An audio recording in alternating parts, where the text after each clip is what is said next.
All right, looks like we're all here. Not at all. We just came early to set everything up, since we happen to be free today. Kale put up the tent so quickly, but still managed to tie very sturdy knots. You can really tell that she's a professional. I didn't do much apart from passing materials around. Thanks. It's all thanks to Master and Sino.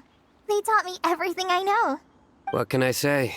For a skilled adventurer, this is just another day on the job. Are you quite finished? Or were you going to sing each other's praises till the moon rises? Come on, let's all sit down.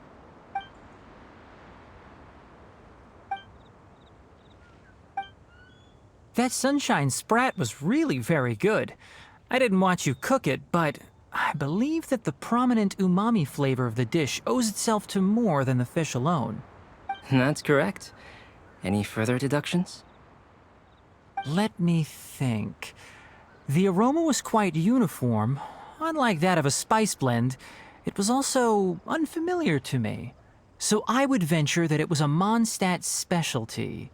As far as edible Mondstadt plant species are concerned, calla lilies are usually used in soups.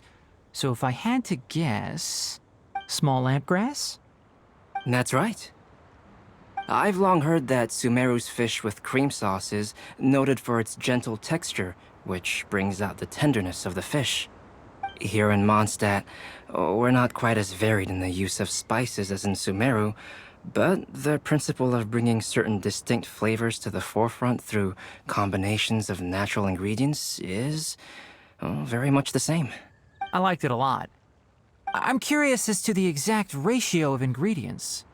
I'll write a copy of the recipe for you. Would anyone like to try the nutrient-dense meal I made? I'll have some. What about you, Kale? It doesn't look like you've eaten very much. Is your appetite low at the moment? No. I just don't eat a lot normally.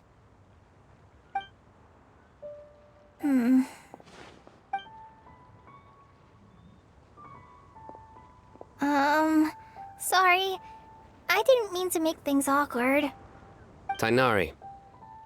While we were on the road, we spotted something white, walking on two legs. Was that Paimon? Which day was this? Just after passing through Stonegate. Sino, are you sure your eyes were working that day? Or maybe your hood was blocking your vision? Paimon always flies. There's no way she'd ever walk. Is that right? I thought that you'd made me snacked on too many local ground nuts.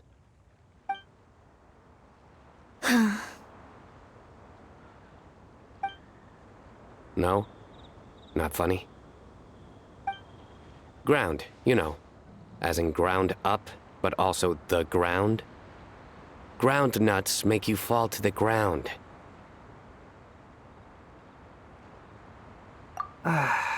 Think of this as part of the process of getting to know Sino. On the bright side, these jokes show that he thinks of you as his friends. Still, we could test the hypothesis. What hypothesis? That plant species indigenous to Mondstadt may have an effect on the motor functions of flying lifeforms. Hey! Paimon's not your test subject! Anyway, by your logic, wouldn't that mean that eating, say, Zaitun peaches, that would make a sick Paimon peachy in no time or something? Hey! Not you two! I think the Traveler and Paimon's conversations are more entertaining than Sino's jokes. I see. You must have been keeping quiet about this grievance for quite some time now. You seem much cheerier now that you're here in Mondstadt, Sino. Actually, it feels like you're a completely different person. That's because I'm Sino the Adventurer. It's not? In fairness, you only saw him in his work mode while you were in Sumeru. He's actually like this most of the time when he's in a good mood. Yep, it's true. Sometimes when he's eating, he'll grumble about how the bowl is too shallow for the amount of food it contains and other random stuff like that. I understand. Then allow me to reintroduce myself. Before, you knew me as General Mahamatra Sino. Now, please see me as Sino the Adventurer. Yeah, so that's another thing he does. He'll keep repeating something he thinks is funny until you stop trying to resist. So you have two different mental states? Almost like different phases of matter. Interesting. I want to learn to do that too. I think in your case, the two states we would end up with would be highly conscientious sucrose and stupefied sucrose. Oh, by the way, was there any reason in particular that you chose Mondstadt as your destination on this occasion? Oh, well, Lisa once told me that the WindBlume Festival is one of Mondstadt's biggest events of the year. I wanted to take this opportunity to give everyone a WindBlume as a token of my heartfelt gratitude for everything they've done to look after me. Plus, it was a good chance for Kale to get out and meet some new people. Kale Lily. What? Kale's WindBlume. Maybe she should call it a Kale Lily. It sounds very Mondstadt. There's also cauliflower, which would technically make more sense. But somehow, it doesn't sound as nice.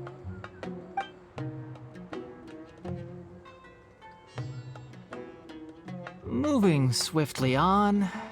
Wow, he just completely ignored the joke and carried on the conversation.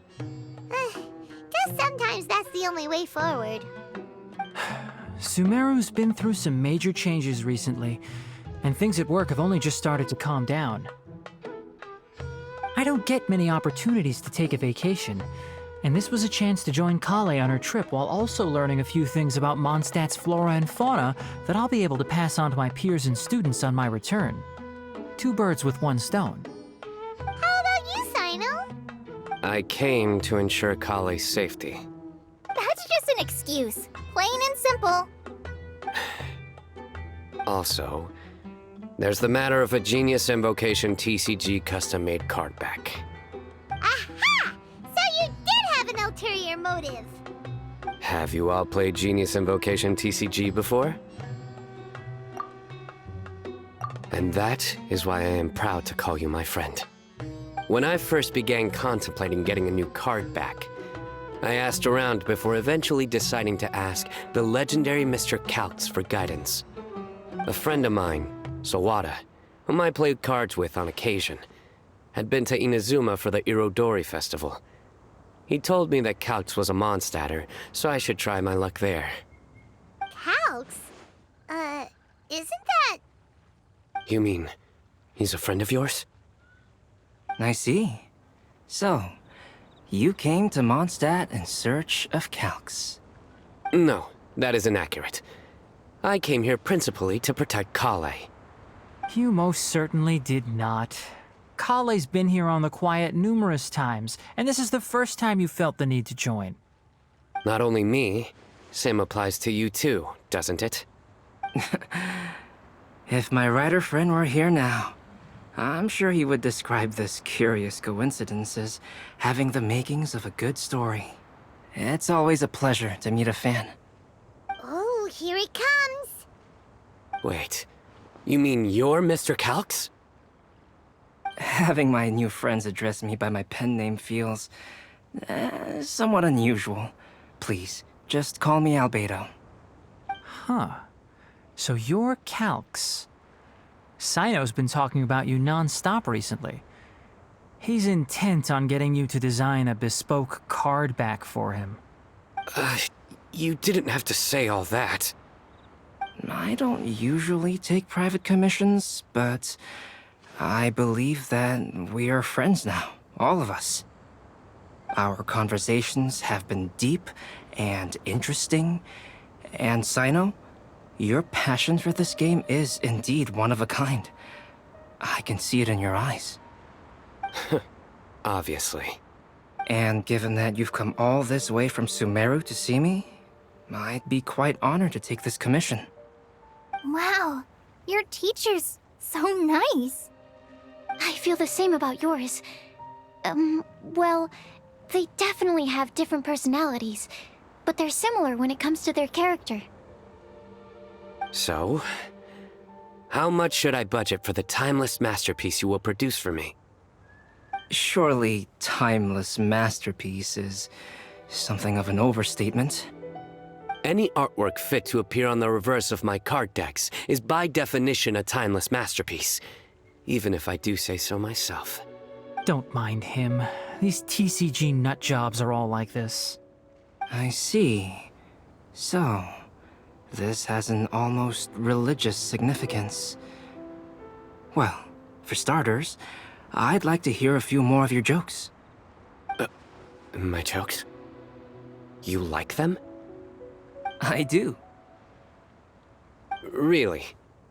I didn't see you laughing. Yeah, well, the joke's ability to induce laughter is a separate matter, but I certainly find them fun. If I might interrupt, does anyone else smell something strange? My nutritional meal! Will it be okay? Should we go over and take a look too?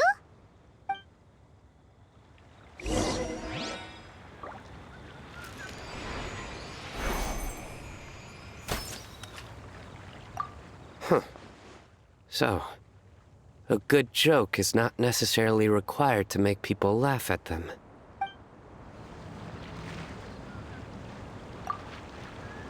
I'd be grateful if you could check on Sucrose. As for our new friends here, leave them to me.